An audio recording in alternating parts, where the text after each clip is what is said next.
আজ আমার বিয়ে, নিজেকে অনেক ভাগ্যবান মনে হচ্ছে, কারণ যার সাথে আমার বিয়ে হবে তার সাথে আমার প্রায় 1 বছর রিলেশন ছিল, আর আজ আমাদের ভালোবাসা পূর্ণতা পেতে চলেছে। আপনাদের তো আমার পরিচয় দেওয়া হয় নাই, আমি আদনান সামি রাজ, মা বাবার একমাত্র ছেলে, আর আজ আমারই বিয়ে। আমি কিন্তু এখনো পিচ্ছি আছি, শুধু গল্পে বিয়ে হবে, বাকিটুকু পরে জানতে পারবেন। আমার যার সাথে বিয়ে হবে তার নাম ঈশা। আমরা একে অপরকে অনেক ভালোবাসি। কিছুক্ষণ পরে আমার বাবা আমার রুমে আসল আর বলল, আব্বু রাজ, তুই এখনো রেডি হওয়া বাদ দিয়ে বসে আছিস কেন? তাড়াতাড়ি রেডি হয়ে নে, সবাই তো অপেক্ষা করছে তোর জন্য। আব্বু তুমি যাও, আমি 2 মিনিটের মধ্যে আসছি। তারপর আব্বু চলে গেল আর আমি রেডি হওয়ার জন্য ওয়াশরুমে গেলাম। কিছুক্ষণ পর রেডি হয়ে নিচে নামলাম, তখন আমার আম্মু আমার কাছে এসে বলল, আম্মা বাহ, আমার ছেলেকে তো অনেক হ্যান্ডসাম লাগছে। আমি কিউ আম্মু। আম্মু হুম হয়েছে, এখন যাও, সবাই গাড়িতে অপেক্ষা করছে। আমি হুম আম্মু, এখন আসি। আম্মুর কাছ থেকে বিদায় নিয়ে আমি গাড়িতে গিয়ে বসলাম, আর তখন আমার বন্ধুরা আমাকে নানানভাবে জ্বালতে লাগল। কিছুক্ষণ পরে আমি আমার শ্বশুর বাড়ি এসে পৌঁছালাম। শ্বশুর বাড়ির সবাই আমাকে অনেক আদরেই বরণ করে নিল। আমি ও আমার বন্ধুরা সবাই বসে আছি, তখন আমার আব্বু আমার কাছে এসে বলল, আব্বু রাজ, একটু এই দিকে আয়, তোর সাথে আমার কিছু কথা। আমি জি আব্বু, বল। আব্বু, ঈশা অন্য ছেলের সাথে পালিয়েছে। এই কথা শোনার পর মনে হলো যেন কেউ সজোরে আমার বুকে আঘাত করল, তাও আমি নিজেকে সামলে নিয়ে বললাম, আমি কি বলছো এগুলা? ঈশা আমার সাথে এমন করতে পারে না। আব্বু, আমারও প্রথমে তাই মনে হয়েছিল, তারপর এটা দেখার পর আমার দিকে একটা চিঠি এগিয়ে দিয়ে বিশ্বাস করতে বাধ্য হলাম। আমি বাবার হাত থেকে চিঠিটা নিয়ে পড়তে শুরু করলাম। সেখানে লেখা ছিল, প্রিয় রাজ, পারলে আমায় ক্ষমা করে দিও। তোমার সাথে রিলেশন চলাকালীন আমি আরেকজনকে ভালোবেসে ফেলি, আর সে বাংলাদেশের সবচেয়ে বড় কোম্পানি A&R কোম্পানিতে ম্যানেজার, আর তুমি শুধু একজন সাধারণ কর্মচারী। তাই আমি অনেক ভেবে এই সিদ্ধান্ত নিয়েছি যে আমি তোমার সাথে না, মেহেদীর, যার সাথে পালিয়েছে, সাথে বিয়ে করব। তাই আমাকে মাফ করে দিও। ইতি, ঈশা। আমি ঈশার চিঠিটা পড়ে হাসলাম আর ভাবতে থাকলাম যে মানুষ টাকার জন্য কত কিছুই না করতে পারে। ঠিক তখন ঈশার বাবা এসে আমার বাবাকে বলল, ঈশার বাবা, দেখুন আমার মেয়ে যা করেছে তার জন্য আমরা অনেক লজ্জিত। তাই বলছিলাম যদি আমার ছোট মেয়ে নিশিকে আপনার ছেলের সাথে যদি বিয়ে দিতেন। আব্বু, আমার ছেলেকে কি আপনার খেলনা মনে হয় যে যার তার সাথে ওর বিয়ে দিব? তখন আমি আমার বাবাকে বললাম যে আমি এই বিয়ে করতে রাজি, তাই যত তাড়াতাড়ি সম্ভব বিয়ের ব্যবস্থা করতে। এর কিছুক্ষণ পরেই আমাদের বিয়ে হয়ে যায়, আর আমার নতুন বউ নিয়ে বাসায় চলে আসি। বাসায় আসার পর আমি সোজা ছাদে চলে যাই আর ভাবতে থাকি, আমার জীবনটা কেমন করে হঠাৎ করে বদলে গেল। কি হওয়ার ছিল আর কি হলো না, এরকম করে চলা যাবে না। কিছুক্ষণ পরে দেখি আমার বাবা আমার পাশে দাঁড়িয়ে আছে, আর আমাকে উদ্দেশ্য করে বলল, আব্বু দেখ রাজ, যা হওয়ার তা তো হয়েই গেছে, এখন আর কিছু করার নাই। তাই বলছিলাম তুই এখন ঘরে যা। আমি হুম আব্বু, যাব। তার আগে তোমার সাথে আমার কিছু কথা আছে। আব্বু, এতে অনুমতি নেওয়ার কি আছে? যা বলতে চাস বল। আব্বু, আমি সবকিছুর দায়িত্ব বুঝে নিতে চাই। তুমি সবকিছুর ব্যবস্থা কর, আমি 2 দিন পরে সবকিছু শুরু করব। আব্বু, এই কথা, তুই কিছু চিন্তা করিস না, আমি সবকিছুর ব্যবস্থা করছি। এখন তুই রুমে যা, বৌমা সেই অনেকক্ষণ ধরে অপেক্ষা করছে। তারপর আমি আমার রুমের দিকে এগুতে থাকি, আর রুমের দরজার কাছে দাঁড়িয়ে ভাবতে থাকি ঢুকব কি ঢুকব না। তারপর কিছু না ভেবে ঢুকে পড়ি, আর ঢুকা মাত্র আমার শালিকা মানে আমার নতুন বউ আমায় সালাম করে। তখন আমি তাকে বলি, দেখ নিশি, তুমি তো জান আমাদের বিয়েটা কিভাবে হয়েছে। তাই আমি চাই আগে আমরা একে অপরকে ভালোভাবে জানব, তারপর নতুন জীবন শুরু করব। উত্তরে নিশি শুধু মাথা নড়াল, তাই বেশি কিছু না বলে নিশিকে বিছানায় আর আমি সোফায় শুয়ে পড়ি আর হারিয়ে যাই ঘুমের রাজ্যে। সকালে একটা মিষ্টি কণ্ঠে ঘুম ভাঙ্গে, তখন আমি চোখ মেলে দেখি নিশি আমায় ডাকছে। আমি ওর দিকে তাকিয়ে নিজের চোখ সরাতে পারছি না, কারণ নিশি মাত্র শাওয়ার নিয়ে বের হলো আর ভেজা চুলে নিশিনকে অসাধার লাগছে। তখন আবার নিশির কথায় বাস্তবে ফিরি, তাই আমি নিশিকে জিজ্ঞাসা করলাম, আমি কি হয়েছে, এত ডাকছো কেন? নিশি নিচে সবাই নাস্তা করার জন্য ডাকছে আপনাকে আর আমাকে, তাই। আমি তুমি একটু ওয়েট করো, আমি ফ্রেশ হয়ে আসছি। তারপর আমি ফ্রেশ হওয়ার জন্য ওয়াশরুমে যাই আর যখন বের হয় তখন নিশিকে দেখে ক্রাশ খাই, কারণ আমি বের হয়ে দেখি নিশি একটা নীল শাড়ি পরে আছে, তার সাথে হালকা সাজ। এমনিতেই আমার নীল কালার অনেক প্রিয়। আমি ভালো করে লক্ষ্য করে দেখলাম যে নিশি ভালোভাবে শাড়ি পরতে পারে নাই, কোনো রকম শুধু পেঁচিয়ে রেখেছে। এটা দেখে আমি জোরে হেসে দিলাম। আর তখন নিশি আমার কাছে এসে বলল, নিশি, একি আপনি পাগলের মতো হাসছেন কেন? আমি পাগল? নিশি, নয়তো কি? পাগল না হলে কেউ এমন করে হাসে?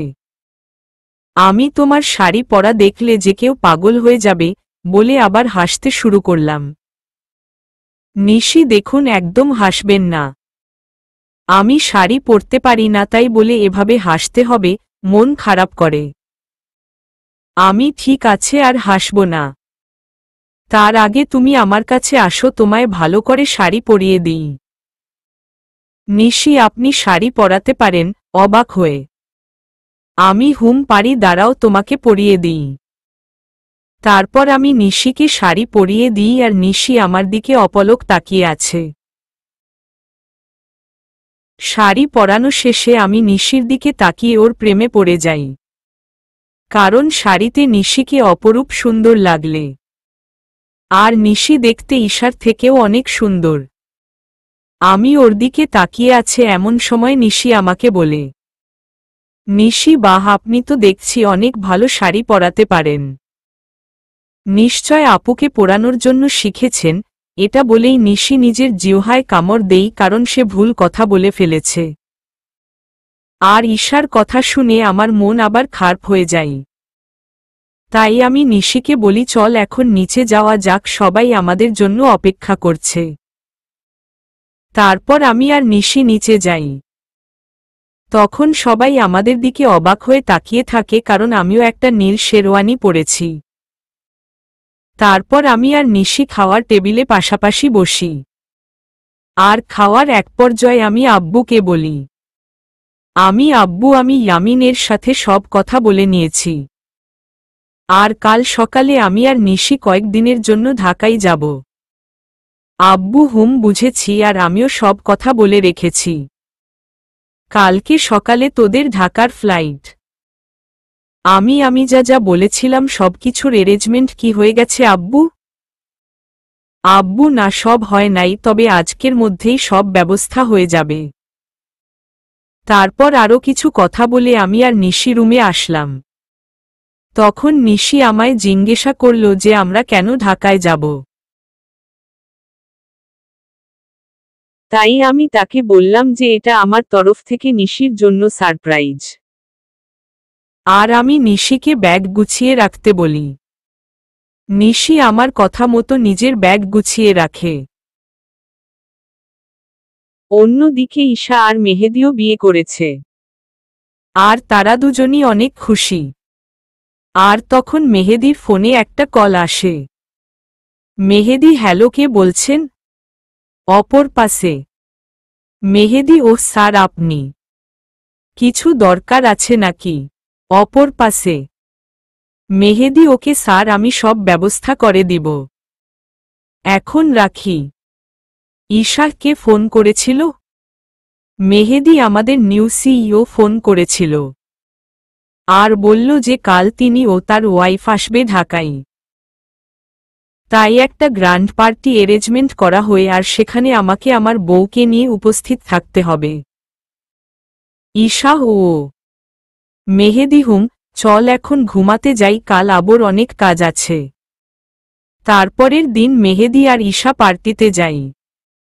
আর তার পৌঁছানোর কিছুক্ষণ পরে হেলিকপ্টারে করে মেহেদির নিউ বস আসে।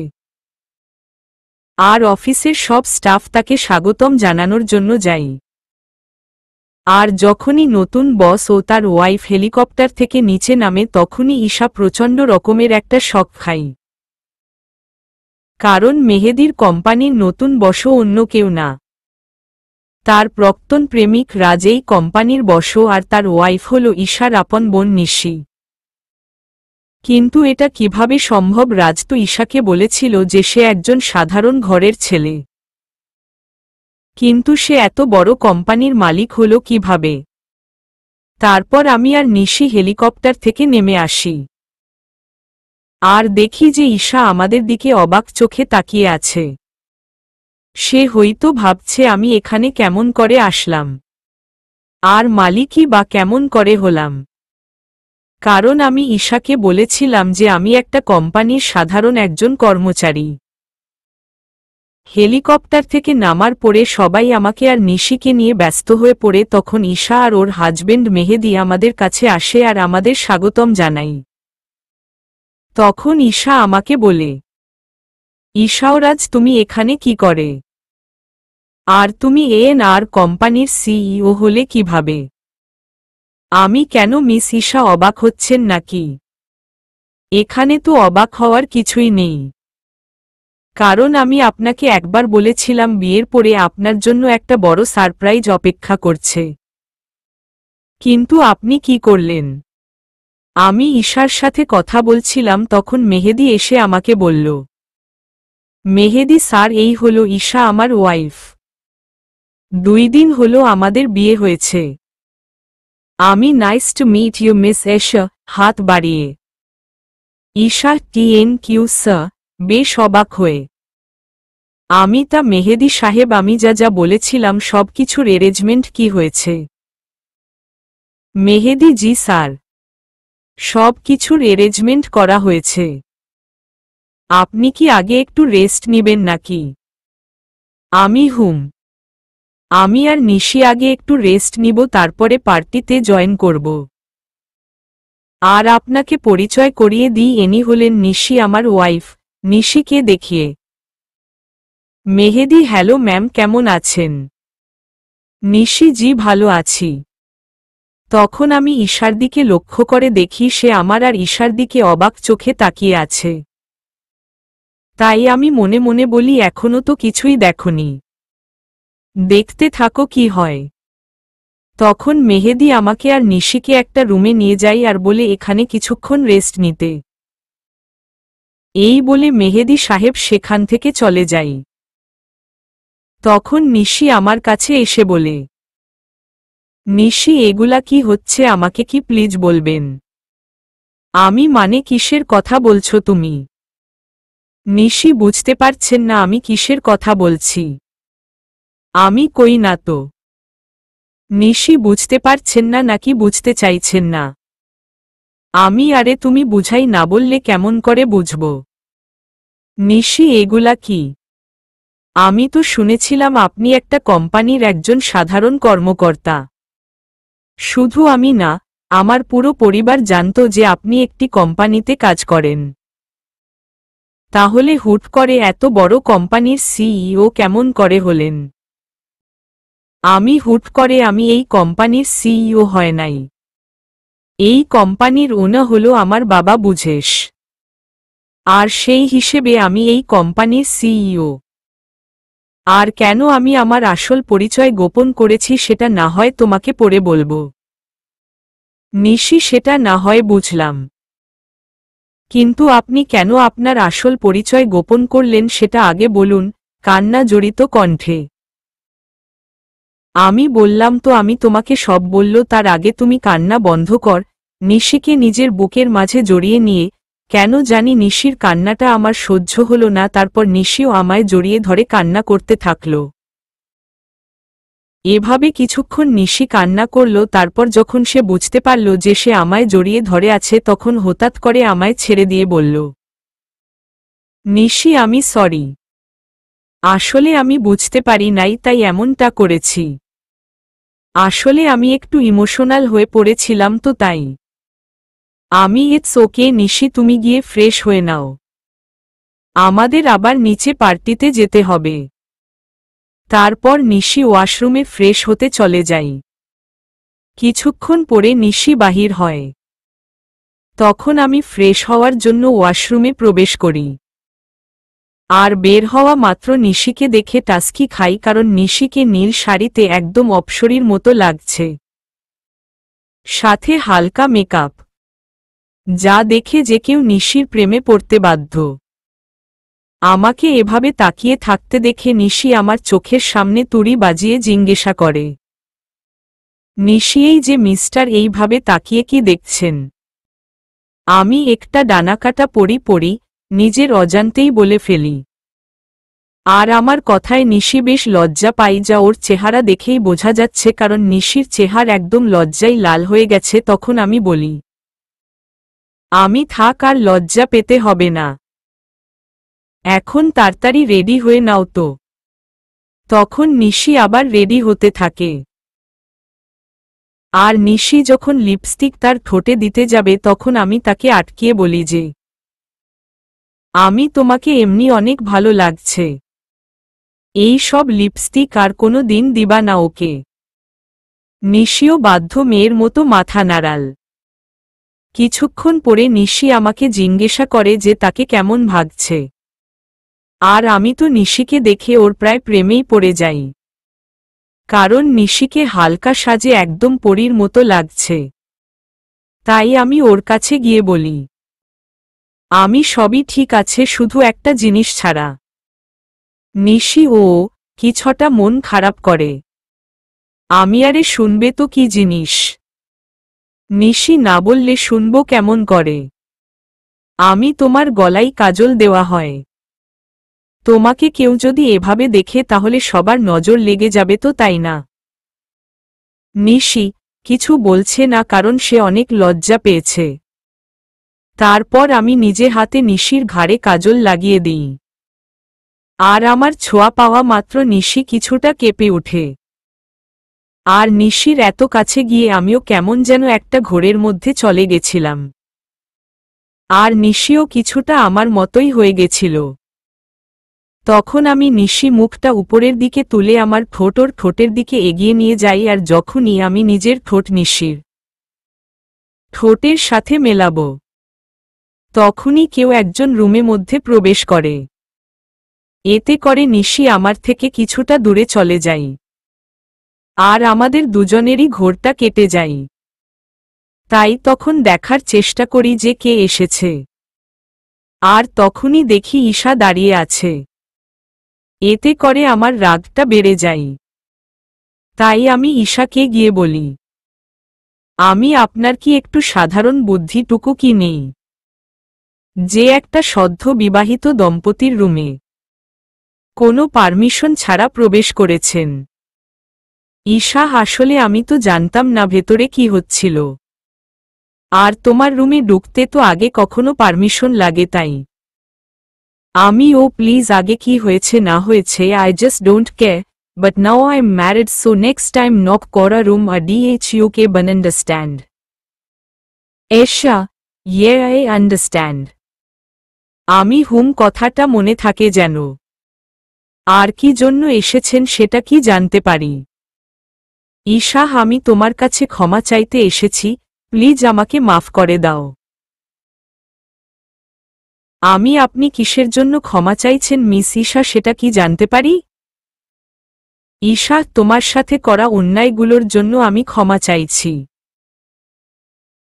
আমি কিছু বলতে যাব তখনই নিশি এসে বলে, নিশি আপু তুই যা করেছিস তা কত বড় অন্যায় সেটা কি তুই জানিস? ঈশা জানি। নিশি তাহলে কোনো মুখে তুই মাফ সেটা আমাকে বল। ঈশা নিশি বোন আমার, তুই আমাকে ভুল বুঝিস না। আমি তো আমার ভুল বুঝতে পেরেছি, তাই তো আমি ক্ষমা চাইতে এসেছি।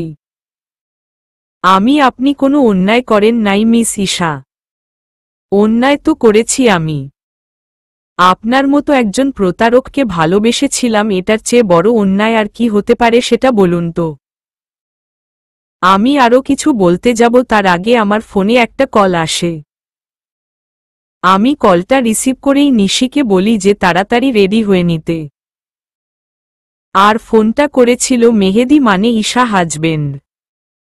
তারপর আমি ঈশাকে আমার রুম থেকে চলে যাওয়ার জন্য বলি। কিছুক্ষণ পর নিশি বের হয়ে আসে। আর আমি তো নিশিকে দেখে রীতিমত টাস্কি খেয়ে যাই। কারণ নেভি ব্লু শাড়িতে নিশি অসাধারণ লাগছে। তার সাথে হালকা মেকআপও করেছে।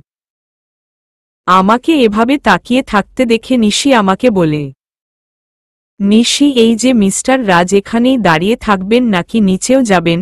ভুরু নাড়িয়ে আমি হুম যাব। আর তোমাকে কিন্তু অনেক কিউট লাগছে মিসেস রাজ। আমার মুখে মিসেস রাজ ডাক শুনে নিশি অনেক খুশি হয়, যা ওর মুখ দেখেই বোঝা যাচ্ছিল। তখন আমি আবার নিশিকে বললাম, কি হলো, নিচে যাবে না নাকি? তারপর আমি আর নিশি দুজনেই একসাথে নিচে যাই। আর সেখানে থাকা সবাই আমাদের স্বাগত জানাই। তারপর আমি নিশিকে একে একে সবার সাথে পরিচয় করিয়ে দিই। আর সবাই নিশিকে অনেক পছন্দ করে আর অনেক তারিফও করে। এগুলা দেখে ঈশা অনেকটা জেলাস ফিল করে। কারণ এগুলা ঈশা পাওয়ার কথা ছিল, কিন্তু তার লোভের কারণে সে সবকিছু হারিয়েছে। পার্টি শেষ হওয়ার পরে আমি আর নিশি নিজেদের রুমে চলে আসি। আর রুমে আসার পরে নিশি আমাকে বলে, নিশি আপনাকে একটা কথা জিজ্ঞাসা করার ছিল। যদি কিছু মনে না করেন তাহলে করব। আমি হুম বল, তোমার কি বলার আছে? নিশি আপনার আর আপুর পরিচয় হলো কিভাবে এটাই জানতে চাচ্ছিলাম। যদি না বলতে চান তাহলে থাক, বলা লাগবে না। আমি হুম বুঝলাম। তাহলে শুনো। তারপর আমি বলতে শুরু করলাম। আমি তখন সবে মাত্র লেখাপড়া শেষ করে দেশে ফিরেছি। তো একদিন আমি ও আমার বন্ধুরা মিলে প্ল্যান করলাম কোথাও ঘুরতে যাব, কিন্তু সেটা দেশের ভিতরেই। তাই সবাই মিলে ঠিক করলাম যে সিলেটে যাব। তো সবাই মিলে বেরিয়ে পড়লাম সিলেটের উদ্দেশ্যে। সব ফ্রেন্ড একসাথে যাব, তাই বাসে করেই যাচ্ছিলাম। কিন্তু বাসে উঠে বাধে এক বিপত্তি। আমার সব ফ্রেন্ডের সিট এক জায়গায় পড়েছিল আর আমার সিট পড়েছিল এক মেয়ের সাথে। তাই কিছু করার না থাকায় বাধ্য হয়ে ওই সিটে বসে পড়ি। কিছুক্ষণ পরে যখন মেয়েটি আসে আমি তার দিকে তাকিয়ে রীতিমত টাস্কি খায়। কারণ এত সুন্দরী মেয়ে আমি এর আগে কখনো দেখি নাই। মেয়েটির পরেছিল একটা navy blue long three piece, তার সাথে ম্যাচিং জুয়েলারির সাথে হালকা সাজ। দেখে মনে হচ্ছিল জান্নাতের অপ্সরী। আমি তার দিকে এক ধ্যানে তাকিয়েছিলাম। আমার এভাবে তাকানো দেখে মেয়েটি বলে ওঠে, মেয়েটি এই যে মিস্টার, দেখা শেষ হইলে আমাকে বসার জায়গাটা দিন। মেয়েটির এমন কথাই আমি কিছুটা লজ্জা বোধ করি, তাই আর কিছু না বলে ওনানে বাসার জায়গাটা দিয়ে দিই। কিছুক্ষণ পরে বাস ছেড়ে দেই। মেয়েটি কিছুক্ষণ পরে আমায় জিজ্ঞাসা করে, মেয়েটি হাই, আমি ঈশা। আপনার নামটা কি জানতে পারি? আমি রাজ। বাহ, চেহারার সাথে নামেরও মিল আছে। ঈশার সিলেট যাচ্ছেন নিশ্চয়। আপনি কেমন করে জানলেন? শালার এমন আবাল তো জীবনেও দেখি নাই। সিলেটের বাসে করে মানুষ অন্য কোথাও কি যাইতে পারে বলেন তো? ঈশা হুম, এইটা আপনি বুঝবেন না মিস্টার। আমি, রাখো তোর বুঝাবুঝি। ও ঈশা হুম। তখন আমি তাকে বললাম যে আপনি কি একাই যাচ্ছেন নাকি? উত্তরে সে বলল, ঈশা একা কেন যাব, আমার সাথে তো আপনি আছেন তাই না? হেসে কথাটি বলল। আপনি যদি চান তাহলে সত্যই যেতে পারি। মনে মনে বললাম। ঈশা কিছু বললেন। আমি কই না তো। ঈশা ও আমি মনে করছিলাম হয়তো কিছু বললেন। আমি তো কিছুই বলি নাই। তা সিলেটে কোথায় যাচ্ছেন? ঈশা এই তো ফ্রেন্ডদের সাথে ঘুরতে যাইতেছি। আর আপনি? আমিও তো ফ্রেন্ডদের সাথেই যাচ্ছি। ঈশা আপনি কি স্টুডেন্ট নাকি জব টব করেন? আমি হলাম, না আসল পরিচয়টা দেওয়া যাবে না। ঈশা আপনি হলেন কি, ভুরু কুচকে? আমি একটা সফটওয়্যার কোম্পানিতে জব করি, মিথ্যা পরিচয় দিলাম। ঈশা ও। তারপর ঈশার সাথে আরও অনেক কথা হলো। তখন জানতে পারলাম সে অনার্স দ্বিতীয় বর্ষের ছাত্রী। এভাবেই আমাদের পরিচয় হয়। তারপর পরিচয় থেকে ভালোবাসা। আমি আর ঈশা অনেক ভালো ফ্রেন্ড হয়ে গেছিলাম।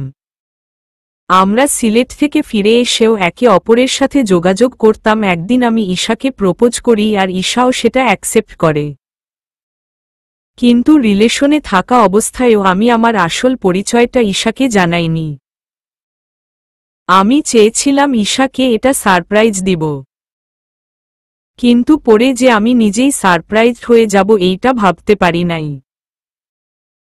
কথাগুলা বলে নিজের অজান্তেই আমার চোখ দিয়ে পানি বের হয়ে গেছিল, সেটা বুঝতেই পারি নাই। আমি কিছুক্ষণ পরে নিশির দিকে লক্ষ্য করে দেখি সেও কান্না কিরছে। তখন আমি তাকে বলি, একি তুমি কান্না করছো কেন? নিশি আপনি আপুকে এতটা ভালোবাসতে, আর আপু আপনার সাথে কি করল? আমি যা হওয়ার তা তো হয়েই গেছে। আর এখন তুমি আমার স্ত্রী, এটাই সত্যি। আর আমি চাই এই সম্পর্কটা ভালোভাবে নিভাতে। নিশি আমি চেষ্টা করব। তার আগে বলেন আপনি আর কখনো আপুর কথা মনে করবেন না। আমাকে জড়িয়ে ধরে। আমি কথা দিলাম। নিশি আমাকে এভাবে জড়িয়ে ধরবে আমি সেটা ভাবতেও পারি নাই। কেন যেন নিশির এভাবে জড়িয়ে ধরা আমার অনেক ভালোই লাগছে। মিস এবার কি আমাকে ছাড়বেন? কথাটি বলা মাত্র নিশি আমাকে ছেড়ে দিল। আর নিশির মুখ একদম লজ্জায় লাল হয়ে আছে। তখন আমি নিশিকে আমার কোলের উপর বসিয়ে ওর চুলে বিলি কেটে দিতে দিতে বললাম, আমাকে ছেড়ে কখনো যাবে না তো? নিশি না, কখনোই না। তারপর আমি নিশির কপালে আলতো করে একটা চুমু খেলাম। আর আমার ঠোঁটের ছোঁয়া পাওয়া মাত্র নিশি কেঁপে উঠল। এখন যাও, ফ্রেশ হয়ে আসো। আজ এমনিতেও অনেক ধকল গেছে। আগামীকাল থেকে আমরা নতুন জীবন শুরু করব। নিশি আমার কথায় হয়তো কিছুটা লজ্জা পেয়েছে। তারপর নিশি ফ্রেশ হয়ে আসে আর আমি নিশিকে জড়িয়ে ধরে শুয়ে পড়ি। এই কয়দিনে আমি নিশিকে অনেকটাই ভালোবেসে ফেলেছি। পরের দিন সকালবেলা নিশির আগেই ঘুম ভেঙে যাই। আমি ঘুম থেকে উঠে যখন বসতে যাব তখন দেখি নিশি আমার বুকের মাঝে শুয়ে আছে। আর নিশির ঘুমন্ত চেহারাটা অনেক সুন্দর লাগছে। হয়তো সব মেয়েদের ঘুমন্ত চেহারা একরকম হয়, কিন্তু নিশির মতো কারো হয় না। তখন আমি খেয়াল করে দেখি নিশির মুখের উপর কিছুটা চুল এসে পড়েছে, যার কারণে তার ঘুমের সমস্যা হচ্ছে। তাই আমি নিশির মুখের উপর থেকে চুলগুলা সরিয়ে কানের সাথে গুজে দিই। তখনই আমার চোখ আটকে যায় নিশির গোলাপি ঠোঁটের উপর। আমি নিজের অজান্তেই নিশির ঠোঁটে চুমু দিয়ে বসি। আর তখনই নিশি জেগে যাই। আমাকে ওর এত কাছে দেখে নিশি কিছুটা ঘাবড়ে যাই। আর আমি ওকে কিস করেছি এটা বুঝতে পেরে নিশি লজ্জা পেয়ে আমার বুকের মাঝে মুখ লুকিয়ে ফেলে। তখন আমি নিশিকে বলি, এই কি হলো তোমার, আর এমন কেন করছো? নিশি আমার মনে হয় লজ্জা করে না। বাবা এখনই এত লজ্জা, তাহলে রাতে যা হবে তখন কি করবা? নিশি যা ফাজিল কোথাকার, মুখে কিছু আটকায় না বলে আবার আমার বুকে মুখ গুজল। নিশি জানো তোমার ঠোঁটের স্বাদ কিন্তু সেই রকম। নিশিকে লজ্জা দেওয়ার জন্য নিশি যা, এই বলে ওয়াশরুমে পালালো। আর আমি বসে বসে ভাবতে লাগলাম পাগলিটা এই কয়েকদিনে আমাকে অনেক ভালোবেসে ফেলেছে। আর আমিও ওকে অনেক ভালোবেসে ফেলেছি। কিছুক্ষণ পরে নিশি ওয়াশরুম থেকে বাহির হলো আর আমি ফ্রেশ হতে চলে গেলাম। আমি ফ্রেশ হয়ে এসে দেখি নিশি চুল মুছছে। তখন আমি নিশিকে পেছনে থেকে জড়িয়ে ধরি আর নিশির চুলের মধ্যে নাক ডুবিয়ে দিই, এতে নিশি কিছুটা কেঁপে ওঠে। আমি নিশির চুলের গন্ধে কোথায় যেন হারিয়ে গিয়েছিলাম। নিশির ডাকে আমার ঘোর ভাঙ্গল। নিশি আমাকে বলল, নিশি এই যে মিস্টার অফিসে যাবেন না নাকি? আমি এত সুন্দর বউ রেখে কিভাবে অফিস যাই বলতো? তার চেয়ে বরং চল তুমি আর আমি ঘুরতে যাই। নিশি সত্যি বলছেন, অনেক খুশি হয়ে। আমি না মিথ্যা বলছি। আমার কথা শুনে নিশির হাসি মাখা মুখ নিমিষেও গায়েব হয়ে গেল। তখন আমি বললাম, আমি থাক আর ঢং করতে হবে না, তাড়াতাড়ি গিয়ে রেডি হয়ে আসুন। নিশি আপনি অনেক কিউট বলে আমাকে কিস করে এক দৌড়ে পালালো। আমি তখন মনে মনে বললাম পাগলি একটা। কিছুক্ষণ পরে নিশি নেভি ব্লু শাড়ি পরে বের হল, আর সাথে হালকা সাজ। এতে নিশিকে আরো বেশি সুন্দরী লাগছিল। তারপর নিশি আমার কাছে এসে বলে, নিশি চলুন আমি রেডি। আমি হুম চলো। তারপর আমি ম্যানেজারকে ফোন দিয়ে আসতে বলি, ম্যানেজার মানে ঈশার হাজবেন্ড। কিছুক্ষণ পরে ঈশা ও তার হাজবেন্ড আসে আর আমাকে বলে, মেহেদি স্যার আপনি যা যা বলেছিলেন সব রেডি। আমি ধন্যবাদ মেহেদি সাহেব। মেহেদি আরে এতে ধন্যবাদ দেওয়ার কি আছে? আমি মেহেদি সাহেব আমি আপনাকে একটা জিনিস আনতে বলেছিলাম, সেটা কি এনেছেন? মেহেদি হ্যাঁ স্যার এনেছি, এই নিন, আমার দিকে একটা প্যাকেট এগিয়ে দিয়ে। তখন আমি নিশিকে ডাকি আর জিজ্ঞাসা করি এইটা কেমন হয়েছে। আপনাদের তো বলতেই ভুলে গিয়েছি ওই প্যাকেটের মধ্যে একটা নেকলেস ছিল, যেটা আমি নিশির জন্য আনতে বলেছিলাম। নিশি ওয়াও ইটস সো গর্জিয়াস। আমি হুম এবার পড়ুন দেখি। নিশি এটা আমার জন্য। আমি হুম এবার পড়ুন তো। নিশি না আপনি আমাকে পরিয়ে দিই। তো কি আর করার, সবার সামনে আমি নিশিকে নেকলেসটা পরিয়ে দিলাম। পোড়ানোর পর ঈশার দিকে তাকিয়ে দেখি সে কেমন করে যেন তাকিয়ে আছে নিশির দিকে। হয়তো সে এটা ভাবছে যে যা ওর পাওয়ার কথা ছিল সেটা তার ছোট বোন পাইতেছে। তারপর আমি আর নিশি ঘুরতে বাহির হলাম। সারাদিন ঘোরাঘুরি করে যখন নদীর ধারে গিয়ে বসলাম তখন নিশি বলল যে সে ফুচকা খাবে। অনেক বোঝানোর পরেও কোনো লাভ হইল না, তাই তাকে ফুচকা খেতে নিয়ে গেলাম। আর আমি নিশির ফুচকা খাওয়া দেখে অবাক না হয়ে পারলাম না। মেয়েরা এত ফুচকা কিভাবে খেতে পারে সেটা আল্লাই ভালো জানে। প্রায় অনেক রাত হয়ে যায় বাসায় ফিরতে। তারপর বাসায় ফিরেই আমি ওয়াশরুমে চলে যাই ফ্রেশ হতে। আমি বের হওয়ার পরে নিশি ঢুকে। কিছুক্ষণ পরে নিশি বাহির হয়। তখন আমি নিশিকে গিয়ে পেছনে থেকে জড়িয়ে ধরি আর বলি, আমি সকালে কি বলেছিলাম মনে আছে? নিশি উত্তরে শুধু মাথা নাড়াল। আমি তাহলে শুরু করা যাক। নিশি আমি কি নিষেধ করেছি নাকি? আমি নিশির সায় পেয়ে ওকে কোলে তুলে নিই আর বিছানায় গিয়ে রাখি। তারপর আমি নিশির গলায় আস্তে করে কয়টা কিস করি।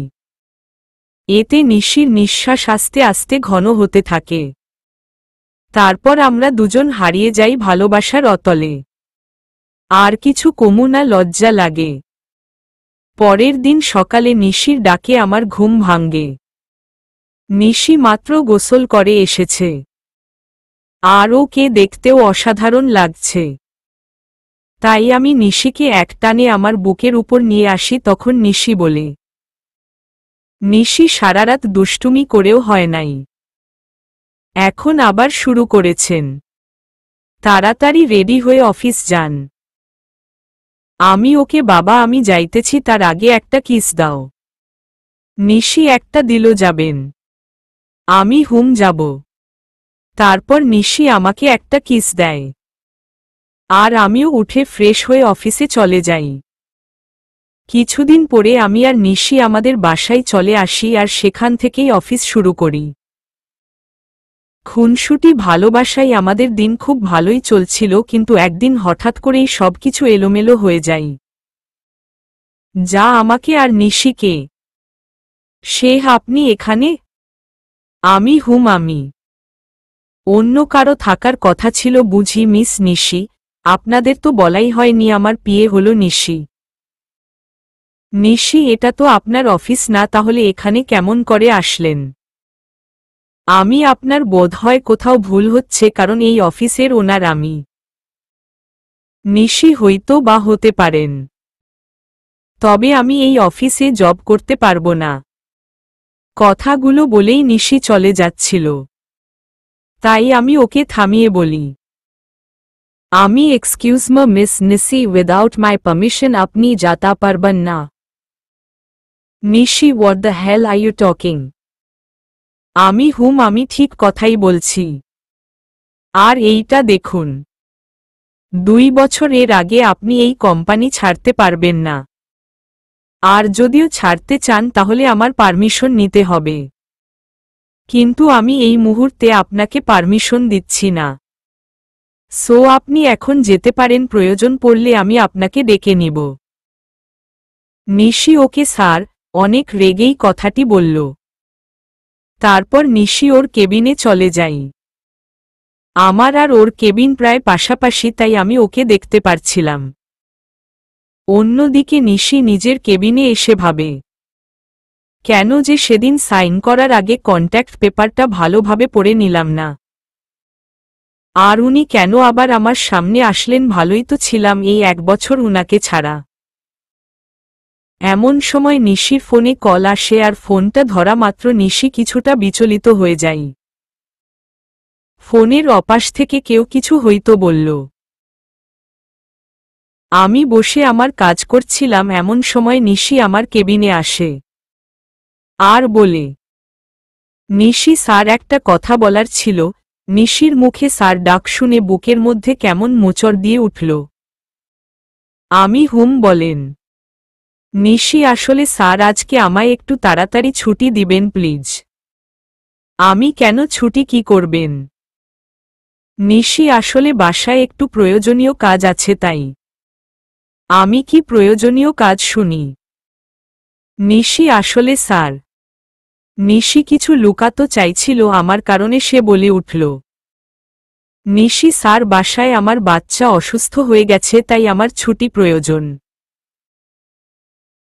এখন ছুটি দেওয়া না দেওয়া সেটা আপনার ব্যাপার, কারণ আপনি এখানকার বস, আপনি চাইলেই সব করতে পারেন। একদমই কথাগুলো সে বলল। নিশি মুখে বাচ্চার কথা শুনে আমার চারপাশটা কেমন যেন অন্ধকার হয়ে আসছিল। নিঃশ্বাস নিতেও কষ্ট হচ্ছিল, তবুও নিজেকে সামলে নিয়ে বললাম, আমি ওকে, আপনি যেতে পারেন, তবে কাল থেকে সময় মতো অফিসে আসবেন। যদিও কথাগুলো বলতে কষ্ট হচ্ছিল। তারপর নিশি চলে গেল, আর আমি চেয়ারের সাথে হেলান দিয়ে ভাবতে লাগলাম, যে নিশি একসময় আমাকে ছাড়া কিছু বুঝত না, সে এখন নিজের বাচ্চা নিয়ে ব্যস্ত। তবে আমি কেন একা কষ্ট পাব? নিশি যখন পেরেছে আমাকে ছেড়ে থাকতে, নিশি যদি আমাকে ছাড়া থাকতে পারে, তবে আমি কেন পারব না? এসব ছাইপাশ ভাবতে ভাবতেই বিলেল হয়ে যাই, তাই আমি আর বেশি না ভেবে অফিস থেকে বেরিয়ে পড়ি আর সোজা বাসায় চলে আসি। আমাকে এত তাড়াতাড়ি বাসায় ফিরতে দেখে আম্মু আমার কাছে আসে আর বলে, আম্মু, কিরে বাবা, আজ এত তাড়াতাড়ি বাসায় আসলি যে? শরীর ঠিক আছে তো? বেশ বিচলিত হয়ে, কারণ নিশি যাওয়ার পর থেকেই আমি অনেক রাত করে বাসায় ফিরি। আমি হুম আম্মু, আমার কিছুই হয়নি। অফিসে মন বসছিল না, তাই তাড়াতাড়ি চলে আসলাম। আম্মু ওহ আচ্ছা, তুই ফ্রেশ হয়ে আই, আমি তোর খাওয়ার রেডি করছি। আম্মু আমার তোমাকে কিছু বলার আছে। আম্মু বলবি তো, আগে ফ্রেশ হয়ে আই তারপর। তাই আমি আর কোনো কথা না বাড়িয়ে ফ্রেশ হতে নিজের রুমে চলে যাই। তারপর ফ্রেশ হয়ে নিচে এসে দেখি আম্মু খাওয়ার নিয়ে আমার জন্য অপেক্ষা করছে, তাই আমি গিয়ে বসে পড়ি আর আম্মুকে বলি, আম্মু তুমি পরশুদিন বিয়ের কথা বলছিলে না? আমি রাজি, তবে বিয়েটা 1 সপ্তাহের মধ্যে হওয়া চাই। আম্মু এটা তো খুশির খবর, তবে 1 সপ্তাহের মধ্যে বিয়েটা কিভাবে দিব বল? আমি এত কিছু শুনতে চাই না। আমি যেটা বলেছি সেটাই হবে। আম্মু আচ্ছা, তুই যখন চাচ্ছিস তখন তাই হবে। তারপর আমি খাওয়া দাওয়া করে নিজের রুমে চলে আসি। আর আজ কেন জানি কষ্টটা একটু বেশিই হচ্ছে, হয়তো এই কষ্টটা নিশির জন্যই হচ্ছে। কিন্তু এখন আর কিছুই করার নেই, কারণ নিশি তার পরিবার নিয়ে ব্যস্ত আছে। না, আর কষ্ট পেলে চলবে না। তারপর কখন যে ঘুমিয়ে পড়েছি বুঝতেই পারি নাই। পরের দিন সকালে রেডি হয়ে খাবার টেবিলে বসেছিলাম, এমন সময় আম্মু এসে বলল, আম্মু আমি মেয়ের বাবার সাথে কথা বলেছি, তারা বলল যে তাদের কোনো সমস্যা নেই। তবে তুই যদি একবার মেয়ের সাথে দেখা করে নিতি তাহলে। দেখ আম্মু, আমি তোমায় আগেও বলেছি যে এই বিয়েটা আমি শুধু তোমার কথাই করছি, তাই আমাকে আর এর মধ্যে জড়িও না। আম্মু আচ্ছা ঠিক আছে, তাহলে আজ থেকেই বিয়ের অ্যারেঞ্জমেন্ট শুরু করতে হবে, কারণ হাতে তোর বেশি সময় নেই। তোমরা যা বুঝো তাই কর, আমি এখন অফিসে গেলাম। তারপর আমি অফিসে চলে আসি। অফিসে আসা মাত্র সবাই আমাকে কংগ্রেস জানাতে থাকে, মনে হয় আম্মুই বিয়ের ব্যাপারে সবাইকে জানিয়েছে, তাই আমি আর কিছু না ভেবে নিজের কেবিনে চলে আসি। আর এদিকে অফিসের সবাই মিষ্টি খাচ্ছে আমার বিয়ে উপলক্ষে। এমন সময় নিশি অফিসে আসে আর আমার এক স্টাফ নিশিকে মিষ্টি খাওয়াই দেই, তাই নিশি বলে, নিশি আরে আগে বলবে তো এটা কিসের মিষ্টি? একজন স্টাফ, আমাদের স্যারের বিয়ে ঠিক হয়েছে, তাই আর বিয়েটা সমনের সপ্তাহেই হবে। আমার বিয়ের কথা শুনে নিশির পুরো পৃথিবীটাই যেন উল্টে যায়। তার ইচ্ছা করছিল কান্না করতে, কিন্তু সবার সামনে সে কান্না করতে পারছিল না। তাই সে বলল, নিশি ও এত অনেক খুশির খবর, কান্না জড়িত কণ্ঠে। স্টাফ একই নিশি, তুমি কান্না করছো নাকি? তোমার চোখে পানি কেন? নিশি কই কান্না করব কেন, আসলে চোখে কি যেন একটা পড়েছে। চোখ মুছতে মুছতে কথাটি নিশি বলল। নিশি ওয়াশরুমে যাওয়ার বাহানায় সেখান থেকে চলে আসে আর ওয়াশরুমে গিয়ে কান্না শুরু করে আর বলতে থাকে, নিশি কি এমন অন্যায় করেছিলাম যার জন্য আমি আর আমার ছেলে এত শাস্তি পাচ্ছি? এখন তো আমার ছেলে বাবা থাকতেও অনাথ। এমন সময় নিশির ফোন বেজে উঠে আর সে ফোনের দিকে তাকিয়ে দেখে বাসা থেকে বুয়া ফোন করেছে। তখন নিশি তার চোখের পানি মুছে নিয়ে ফোনটা পিক করে, তখন বুয়া বলতে শুরু করে, বুয়া ম্যাডাম, মেহমেদ বাবুর তো জ্বর আরও বেড়েছে, আমি কি করব কিছুই বুঝতে পারছি না। মেহমেদ রাজ ও নিশির ভালোবাসার অংশ, যা রাজ জানে না। সে মনে করে নিশি অন্য কাউকে বিয়ে করেছে। নিশি তুমি বাবুকে একটু ঘুম পাড়ানো চেষ্টা করো, আমি কিছুক্ষণ পরে আসছি। নিশি তার বুয়ার সাথে কথা বলছিল, এমন সময় আমি নিশিকে ডেকে পাঠাই। তখন নিশি এসে বলে, Nishi may I come in sir? Yeah come in. Nishi sir আমাকে ডেকেছিলেন? হুম। তুমি মনে হয় স্টাফদের কাছ থেকে শুনেছ, তবুও তোমায় বলছি নেক্সট উইক আমার বিয়ে। নিশি হুম স্যার শুনেছি। কথাটি বলার সময় নিশি গলাটা ধরে আসছিল আর ওর চোখের কোনো পানীয় জমতে শুরু করেছিল, যা আমার চোখ এড়াই নাই। আমি চাচ্ছি আমার বিয়ের সকল অ্যারেঞ্জমেন্ট তুমি, যদি তোমার আপত্তি না থাকে। নিশি: না স্যার, আমার কোনো আপত্তি নেই, আর আমি তো আপনার পিয়ে, এগুলো করা আমার কর্তব্য। করুণ সুরে: আমি তাহলে কাজে লেগে পড়ুন, আমাকে যত কষ্ট দিয়েছ তার চেয়ে বেশি কষ্ট আমি তোমায় দিব নিশি। হঠাৎ আমার ফোনটি বেজে উঠে, দেখি আম্মু ফোন করেছে। তারপর আমি ফোন রিসিভ করি আর আম্মুর সাথে কথা বলা শেষ করে নিশিকে বলি, আমি মিস নিশি, আমার সাথে চলুন। নিশি: কোথায় স্যার? আমি এত প্রশ্ন না করে চলুন তো। তারপর আমি আর নিশি অফিস থেকে বেরিয়ে আমার গাড়িতে গিয়ে বসি, আর তখন দেখি নিশি পেছনের সিটে গিয়ে বসছে। তাই আমি তাকে বলি, আমাকে দেখে কি আপনার ড্রাইভার মনে হয় নাকি? নিশি: তা কেন মনে হবে? তাহলে তুমি পিছনে কেন বসছ? তারপর নিশি সামনের সিটে এসে বসল আর আমি গাড়ি ড্রাইভ করা শুরু করলাম। কিছুক্ষণ পরে গাড়ি একটা রেস্টুরেন্টের পাশে দাঁড় করালাম আর নিশিকে বললাম, চলো ভেতরে। নিশি: আমরা এখানে কেন আসলাম? আমি ওর প্রশ্নের জবাব না দিয়ে ভেতরে ঢুকে গেলাম আর পেছনে ফিরে দেখি নিশিও আসছে। আমি রেস্টুরেন্টে ঢোকার পরে একটা মেয়ে এসে আমাকে জড়িয়ে ধরে আর আমিও নিশিকে দেখিয়ে মেয়েটিকে জড়িয়ে ধরি। আর নিশির দিকে তাকিয়ে দেখি ও এখনই কান্না করে দিবে এমন অবস্থা। তারপর আমি বলি, নিশি, এ হলো মায়া, আমার বাগদত্তা। আর মায়া, এ হলো নিশি, আমার পিয়ে। আমার মুখে নিশি হয়তো পিয়ে শব্দটা আশা করেনি। আর মায়ার পরিচয় পাওয়ার পর নিশি এবার আর নিজের চোখের জল আটকে রাখতে পারে নাই, যার কারণে ওর চোখ থেকে অবাধ ধারায় জল পড়তে থাকে। আর আপনারা হয়তো ভাবছেন মায়া এখানে কেমন করে আসল, আর আমি বা ওকে কেমন করে চিনলাম। তাহলে শুনুন। আমি যখন অফিসে ছিলাম তখন আম্মু ফোন দেয় আর বলে মায়ার সাথে দেখা করার কথা। যদিও আমি প্রথম দিকে আম্মুকে নিষেধ করে দিই যে আমি মায়ার সাথে দেখা করব না, কিন্তু পরে আমার নিশির কথা মনে হয়, তার সাথে মনে হয় ওর ধোঁকা দেওয়ার কথা। তাই আমি মায়ার সাথে দেখা করতে রাজি হয়ে যাই আর আমার সাথে নিশিকেও নিয়ে আসি। তো গল্পে ফেরা যাক। মায়ার পরিচয় দেওয়ার পর আমি নিশির দিকে তাকাই, তখন দেখি নিশির চোখ দিয়ে জল গড়িয়ে পড়ছে। কেন জানি নিশির চোখের জল আমার সহ্য হচ্ছিল না, তাই আমি ওকে বলি,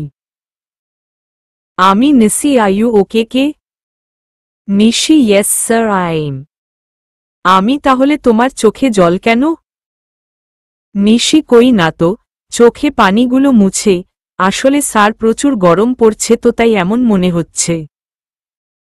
স্যার, আপনারা বসুন, আমি ওয়াশরুম থেকে ফ্রেশ হয়ে আসছি।